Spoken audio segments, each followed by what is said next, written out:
વડોદરાના વાઘોડિયામાં ચોરીની ઘટના.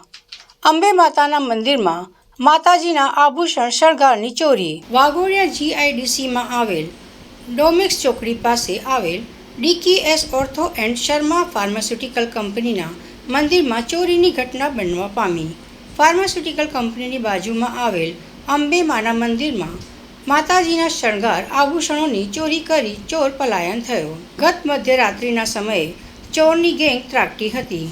ચોરી થયાની જાણ થતાં જ વાઘોડિયા પોલીસને જાણ કરવામાં આવી હતી. વાઘોડિયા પોલીસ ઘટના સ્થળે પહોંચી વધુ તપાસ હાથ ધરી છે.